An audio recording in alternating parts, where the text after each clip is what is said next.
Okay, so again, today we have a very interesting common question. Is karma real? Do good things happen to good people and do bad things happen to bad people? I mean, as you would know, and we all know, karma is one of the foundation pillars of a lot of the stuff, a lot of the traditions from which we borrow the insights, from which we gain inspiration from. So, first, again, the technical aspect of this thing, karma is absolutely real. Who can deny the presence of cause and effect?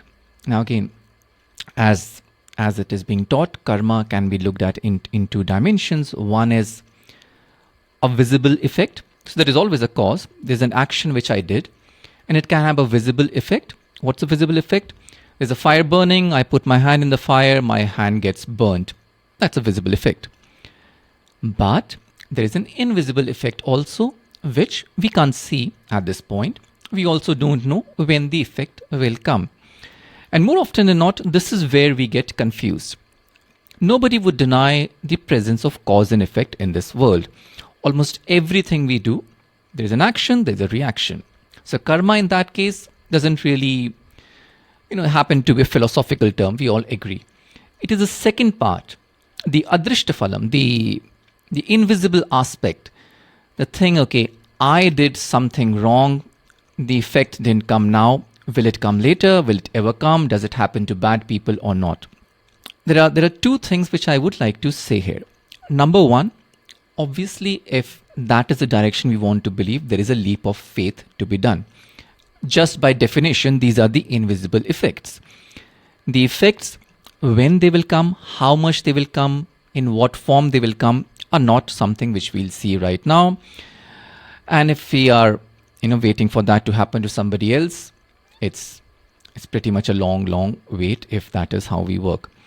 But that said, the second aspect which I would really like to focus on is that more often than not, we use karma in a sense of a vengeful manner. And we are saying, oh, this person was so nice and yet a bad thing happened to him, and this person is really the worst person in the world, and we can see him or her growing. Whether karma is real or not, this mindset of waiting for vengeance, of waiting for some repercussion, is really a road which will give us no benefits. Again, if you want to believe in karma, perfect. If you don't want to believe in karma, that is also fine. The true point here is this: there is definitely a visible effect. There is definitely an immediate effect.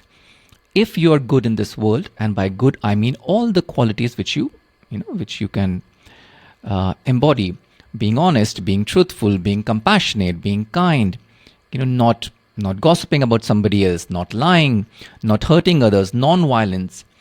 If you're doing all of that stuff, there is an immediate visible impact. You by default become a much bigger, a much open person, a much happier person. And if you're happier, good things will happen to you.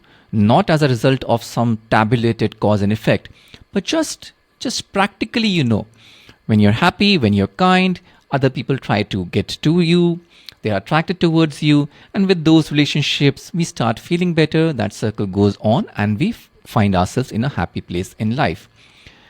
Contrast that with the other side of karma, which most of us sort of want to believe in, which is waiting for something to happen. Oh, I worshipped Lord Shiva or for these many days. Where is my, the gift which I asked? Where is the boon which I asked? I did these many fasts. Where is it? Why is it not happening? And if it's not happening, my faith is shaken, my work is shaken, and everything just starts going degrading in a pretty unwholesome manner. That part is more often than not really not going to help you. So again, a lot of the stuff which we ask, what is liberation? Is karma real? If this is happening, why is that not happening? Are coming from an academic point of view.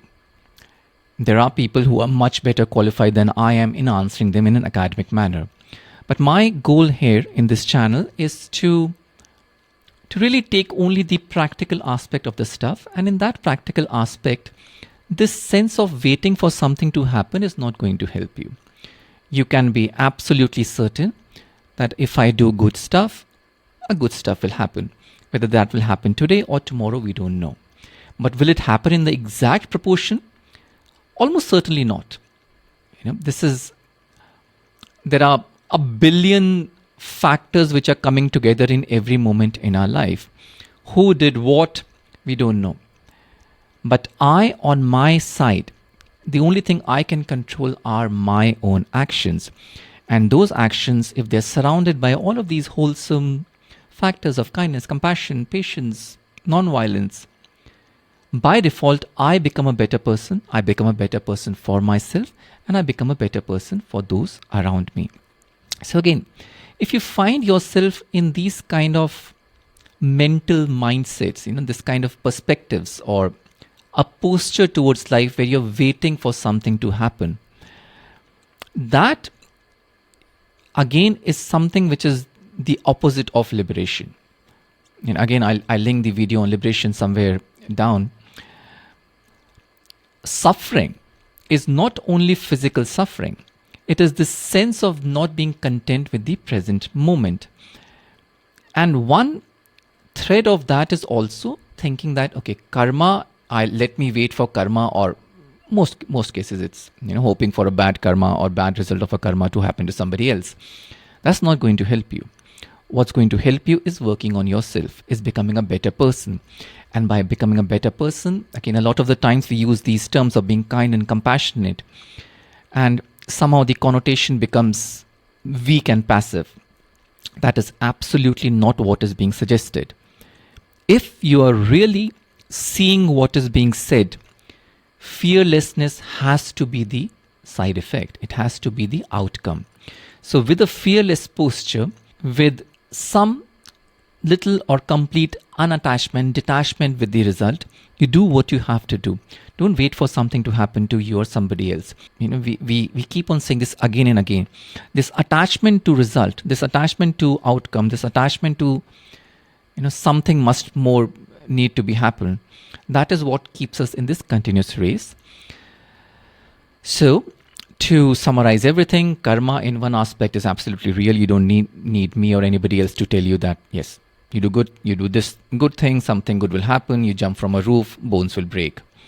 In the other aspect, which is, a direct correlation, in this person did this thing, but I saw his life was completely nice and fulfilled, at least from the outside. Now he has passed on. Will something bad will happen to him in next birth or not? Well, who knows? Regardless of that, what we do know is that if you want to keep waiting for that kind of stuff to happen, you are pretty much hampering your own happiness. So try to release yourself from this sense of waiting for something and see how that works for you.